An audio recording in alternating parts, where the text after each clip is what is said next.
ladies and gentlemen. Yes, another story about someone calling the cops on a black man for doing nothing more than walking to work.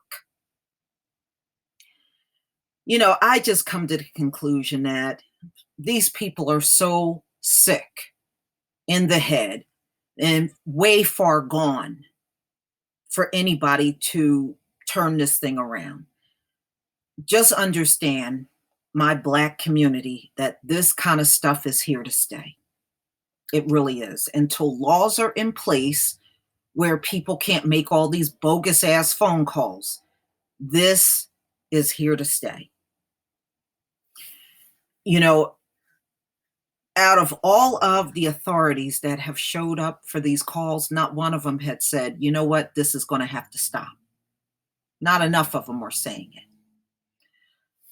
But another one to really sicken you, this story. Police called on black UMass employee walking to work. And this man worked there for 14 years. And he's been walking to work for 14 years. And of course, somebody spots him and jumps on the phone and try to make him sound as menacing, as scary as possible. This whole thing is ridiculous.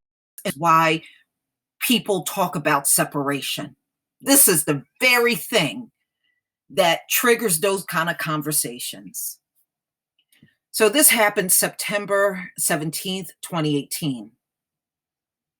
Reg Andrade, a longtime employee at the University of Massachusetts Amherst, who is black, was walking from the recreation center to work across campus early Friday morning, like he does every day. But on that day, somebody decided to call the police on him. Oh my God, why can't they just leave us alone? Unbelievable. An unidentified caller rang the university's anonymous tip line at 7:45 a.m. saying that a very agitated, listen to how they describe it on the phone. And I bet you every dime in my wallet, this man didn't look any kind of way. But it's them over exaggerating on the phone, because we know how they love to over exaggerate everything. Listen to this description by phone. A very agitated African-American man had walked into the Whitmore administration building with a large duffel bag hanging off a strap, very heavy, hanging around the ground. So they're trying to make it sound like the big boogeyman entered the building with a big old bag. He could have a weapon or something in there. Oh my God. Oh, these people get on my nerve. Okay. According to a transcript of the call release by the university, Andrade's physical appearance and clothing matched the description the caller provided. Police shut down the building and searched for Andrade, a 14-year employee at the university who works as a case manager in the Disability Services office. Now, you would think that them finding out he was an employee there and he's been there for 14 years, to me, that would have been enough for me to just leave. But no, not the drama kings and queens. He said he returned from a restroom break to find two plainclothes police officers waiting to question him about what he did the night before. Who the hell cares about that? When he got to campus, whether he was upset walking into the building. For Andrade, the experience is a clear case of racial profiling, and one that left him shaken. How can somebody just walk by me, not even speak, and try to discern that I was agitated? Because, Mr. Andrade, these folks got high IQs and think they know everything.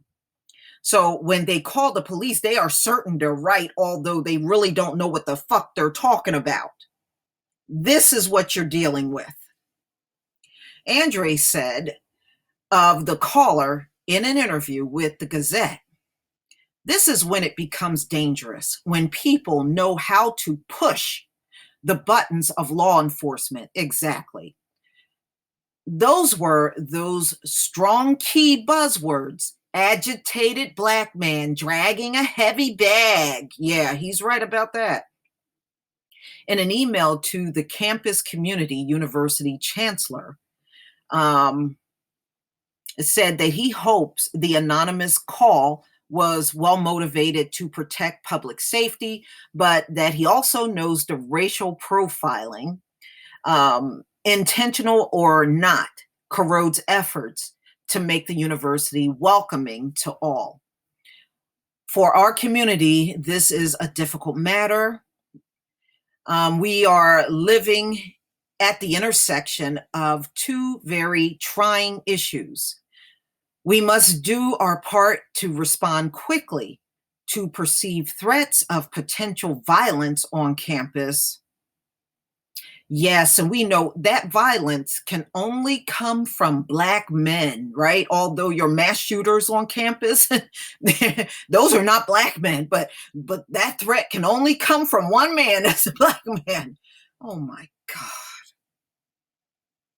Mm-mm-mm.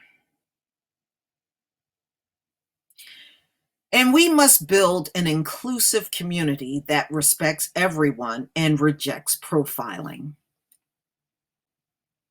The Gazette was unable to contact University Police Chief Tyrone Parham late Sunday. In an interview with the Massachusetts Daily Collegian, which first reported on the story, Parham said university police responded promptly to the call that came from their tip line, which isn't usually checked immediately, unlike the dispatch and 911 line, because of the behavior details the caller described. Yeah, because they over exaggerated. They saw this black man jumped on the phone and then went overboard trying to make him sound menacing. One of the things we zoned in on with that message, because we listened to it a couple of times, was really the behavior, Parham told the Collegian. So it's not necessarily the description of the person, it was really the behaviors that were exhibited. Yes, it was. Yes, it was. Come on, give me a break. No, you weren't concerned about only no behavior. Get out of here. As to the reason that we thought we needed to confirm this, university spokesman, okay, let me just go down a little. They went overboard, closing off buildings and all that stuff. All they had to do was hear black man, and now they got to run out there and close off buildings and go on top alert. Give me a break. The incident follows a situation at Smith College earlier this summer when an employee called campus police on a black student who was on break eating her lunch. You remember the female student that was just sitting and eating her lunch, and somebody called the campus police? Andrade said his office retreat last month was scheduled to take place at Smith College, but it was relocated to UMass campus because Andrade felt uncomfortable at Smith because of what happened to Canote. Yeah, I remember that young woman. A couple of weeks later, this occurred, he said. This is not the first time that Andrade said he has been racially profiled on campus. One summer when he was a student at the university, someone called the police on him while he sat at an empty classroom listening to an audiobook. Okay, so a black man sitting in an empty class listening to an audiobook, that calls for the police to be called.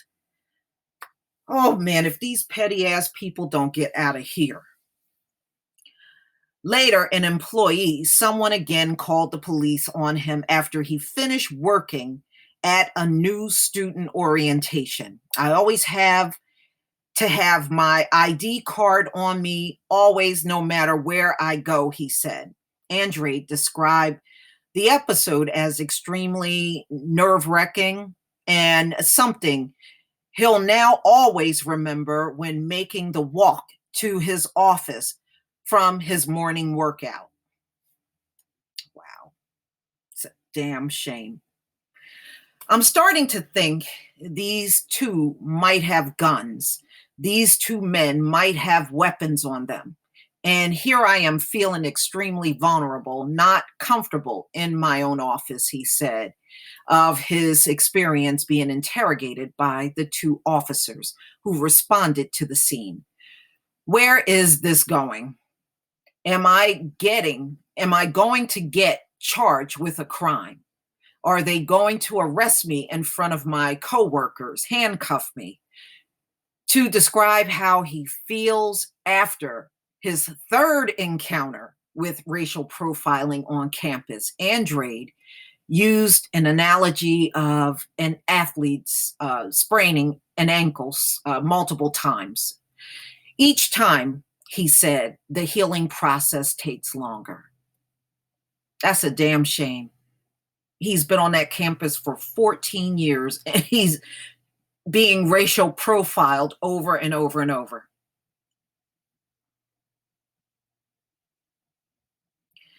Each time it gets deeper and deeper and more intense, he said, and physically, emotionally draining. It sucks. It's a terrible thing, and they won't stop doing it because they are cowards and scared of everything. So, ladies and gentlemen, this is just a sad reminder. You're going to have to talk to your kids, especially if they're going to be away in college, and let them know that some coward may get on the phone and over exaggerate something about them to the cops because they're a bunch of pricks and assholes and have nothing else better to do with their lives. If they had a life, they wouldn't be worried about Black people day in and day out. But since they don't have one, there is always a great potential. They're going to jump on the phone and call the police on your husband, your son, your brother, your daughter, your cousin, your aunt, hell, your mom and dad. They don't care. They don't give a damn. But it just goes to, this just shows you who are the real psychotics up in this country. One thing I am glad about, this stuff is going out worldwide. Worldwide. I've had people write me emails and tell me, I did not know white Americans were this bad. Seriously, they were like, I did not know they were this bad. Ladies and gentlemen, like I said, this kind of stuff is vindicating the Black community. They have said all kinds of terrible things about us for many, many centuries. Now people are seeing who the real problem is up in this country. And it's not us. All we want to do is get up, live our lives, and mind our own business. But we have a group of people that are hell-bent on not letting that happen. So this is what we're dealing with. Please leave your comment and subscribe. Don't forget to hit on the notification bell, and I'll see you on the next video. Peace, family.